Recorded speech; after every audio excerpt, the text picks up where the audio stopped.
reactions. Man, I thought MAGA was going to lose their damn mind when Trump got convicted. But here's the upside. Trump has finally won the popular vote. All right, here it is. Donald Trump is the strongest man I have ever met. There is no one who can withstand what this man has withstood. This is a scenario that will energize him. It will energize his base.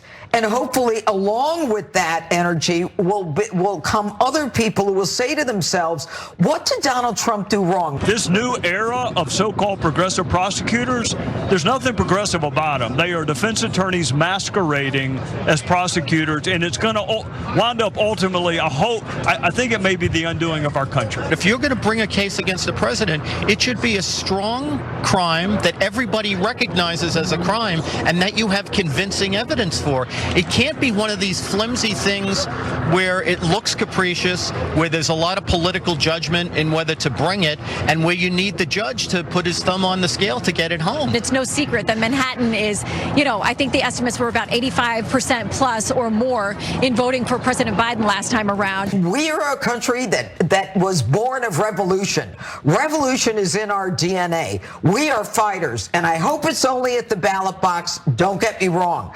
But my insides are so angry because this was not a case. These nitwits, consumed with hatred, are trying to destroy a man because he threatens their power. The Democrats say Trump's never going to leave office. If he's elected, he's never going to leave office. Well, what does it look like tonight, Newt?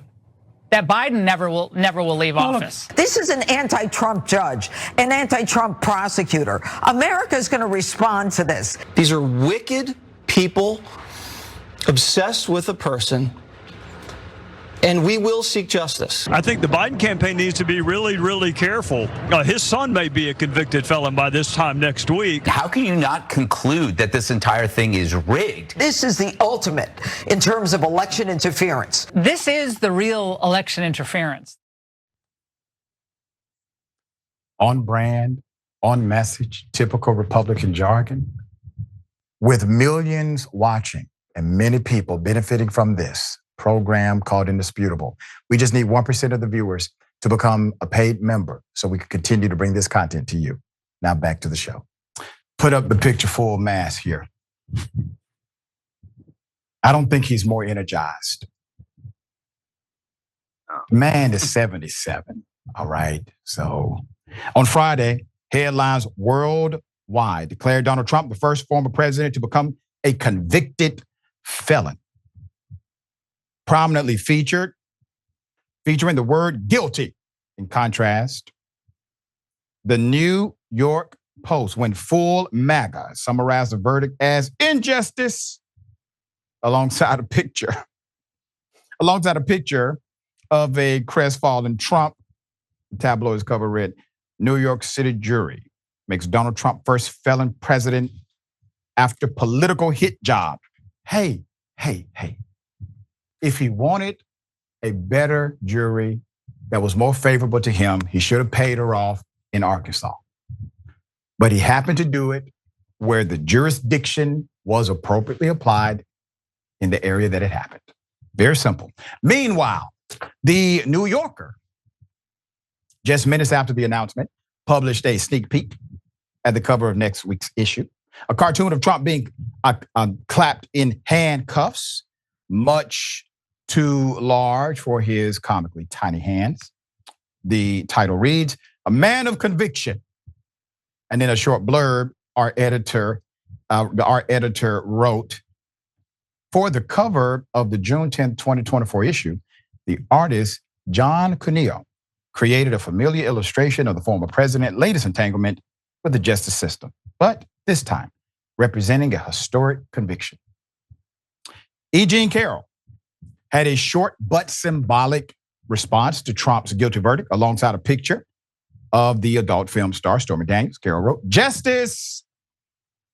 The reaction is representative of two women who have challenged Trump over his actions and ultimately have been served justice in the courtroom.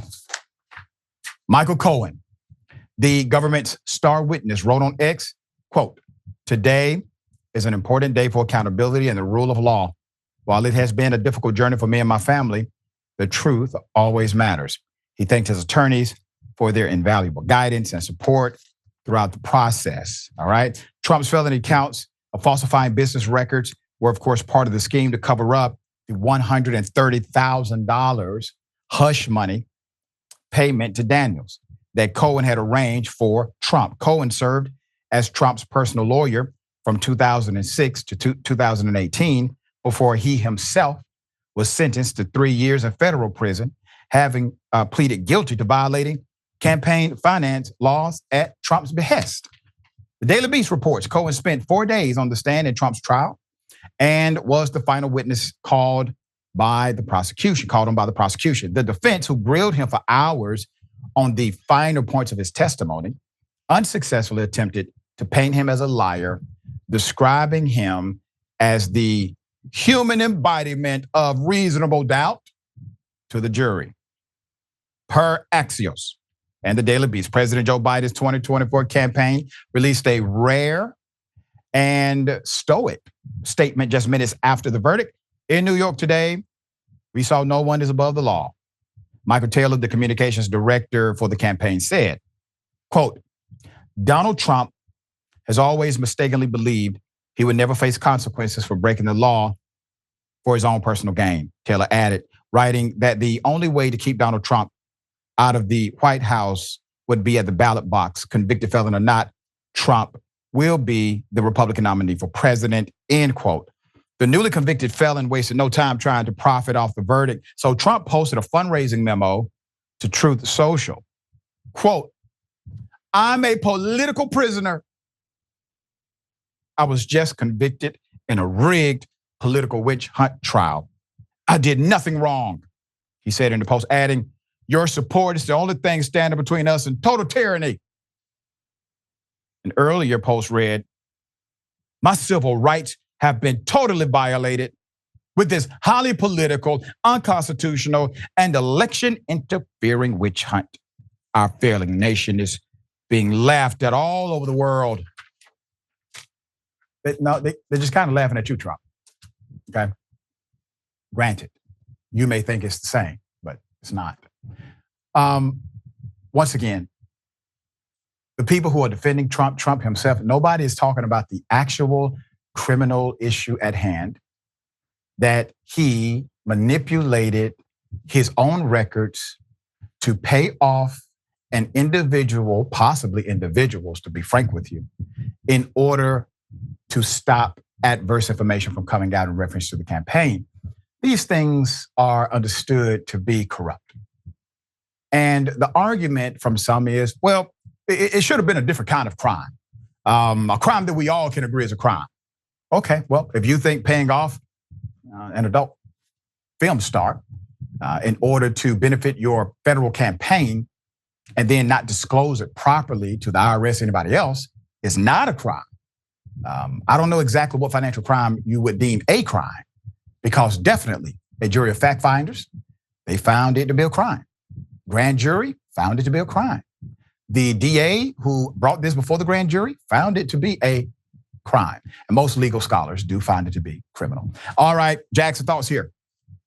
I just can't help but think about how incredibly unnecessary of a position the Republican Party is in as a whole, and Donald Trump himself.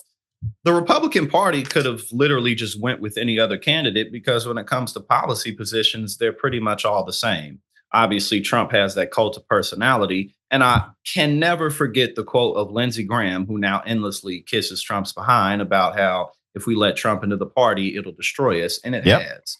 So they could have went with anybody else, and now look at him. And two, Donald Trump never really had any true ambition to be president. He only ran because Obama embarrassed him at that dinner.